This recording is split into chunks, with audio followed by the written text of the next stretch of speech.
A movement of tech enthusiasts is flourishing in Cameroon, where young developers are innovating and learning how to make startups work with investments.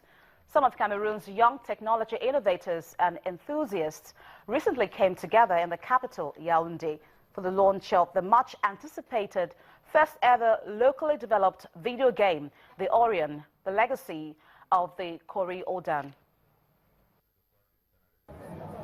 The launch, which drew developers in software, mobile phone apps, web and design, was also used as a platform for people to share ideas and the challenges they face in the industry. The Orion, legacy of the Kori Odan, is the latest innovation to showcase Cameroon's thriving tech community, which analysts say has the potential to make a big impact in the country. The fans have been eagerly waiting for this game to come out. Almost every day, Cameroonians would ask us on social media when the game would come out, because they would like to find out when the game would be launched, as they want to play a game they can be identified with. Cameroon has only 2 innovation incubators, not as many as there are in countries like Kenya, Nigeria and South Africa, but industry players say there is a promise. With over 50 hubs across Africa in more than 20 countries, experts say innovation has the power to boost economic growth on the continent. But Cameroon is a challenging environment for entrepreneurs. Investors view the market as too risky. An oil producer and the world's 5th largest cocoa grower, Cameroon's economy, though one of Central Africa's largest, is also one of its slowest growing.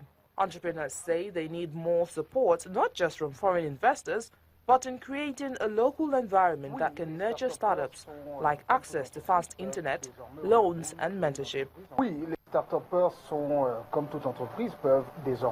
Today, entrepreneurs in Cameroon can easily create a startup. It only takes 72 hours.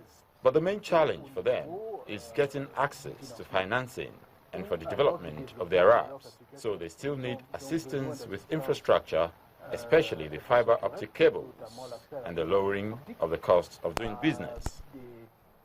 While Africa's economies have in the past been driven by commodities and minerals, the unique wealth of innovative minds is expected to drive the future. In March 2016, the government of Cameroon announced that it was looking into new projects that would boost the development of the digital economy, but gave no specific plans or timelines. It's been a challenging period for the global economy, and African countries are not left out, as a number of them are grappling to provide funds to achieve macroeconomic objectives through bond raising and foreign direct investment.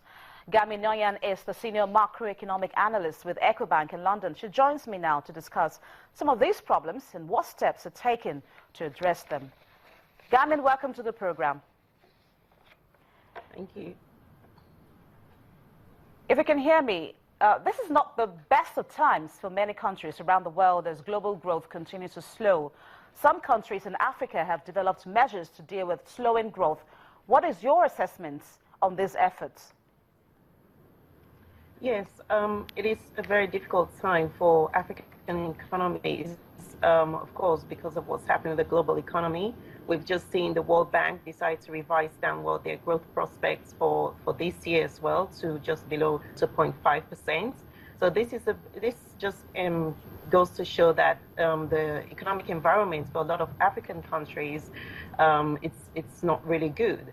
But moreover, I think it's more pronounced in oil exporting countries such as Nigeria and Angola. And we're seeing some kind of trend, some changes taking place whereby we have oil exporting economies experiencing slower growth because of the slump in oil prices, although it's now improving. And oil importing countries, major oil importers such as Kenya, they continue to experience strong growth rates, and Kenya is down to experience about 6% growth rates this year. So we're seeing some kind of change and uneven growth among most of these economies on both the oil importing side and the oil exporting side. The drive to raise capital is heightened. For instance, Nigeria is holding a bond meeting with foreign investors in London in order to raise funds to finance capital projects and bridge the budget's deficit. How effective do you think these measures would be? Well, I think it will be difficult, especially for oil exporting countries, in particular Nigeria. I mean, for now, we've just seen the central bank decide to reveal details that they're going to try to adopt a flexible exchange rate policy. But up till now, we haven't seen anything substantial with regards to the direction of the policy reform, the exchange rate policy reform. So this creates a lot of uncertainty for investors. So if, as an investor, for someone from outside, it'll be difficult for them to park their money, to invest their money in Nigerian assets if they don't know what the exchange rate policy is going to be like. Because you don't know if you decide to invest, whether you're going to get your money back, and if so, how long, or what restrictions might be in place. So until we see some kind of clear strategy in terms of the exchange rate policy in Nigeria, then I think things will be easier for the Nigerian government to raise funds and issue a Eurobond. The same goes for other economies, because they're experiencing a reduction in their foreign exchange reserves, as well as a shortage of foreign exchange liquidity in their markets because of the depression in commodity prices. Then it's making it difficult for financing for these economies. And we also have the U.S. economy, the U.S. Federal Reserve Bank thinking of raising interest rates sometime this year. So that will add extra cost in terms of financing for most of these governments. So I guess governments now have to start to look inwards to see how they can help to reform their domestic markets and generate funding from there rather than from external sources. Okay, on a final note, Gaimin, some monetary policy meetings are expected this quarter.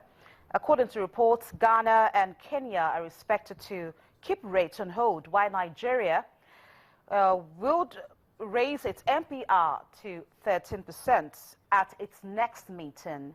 What direction do you think these economies would head if these forecasts stay true? Well, we've already seen that back in June. In May, we saw the Central Bank of Nigeria decide to hold its policy rate. We saw the Kenyan Central Bank decide to reduce policy rates on the other hand. And we saw Ghana, the Ghanaian economy, the government or the Central Bank also decided to hold the policy rate. So this is because of different shocks happening to these markets. For Nigeria, it's likely, yes, there's going to be either a possible further tightening or holding the policy rates at the same level, because I do not see, with inflation rising and with a lot of pressure on the Naira, it's really reduces the scope for any policy easing for the Nigerian Central Bank.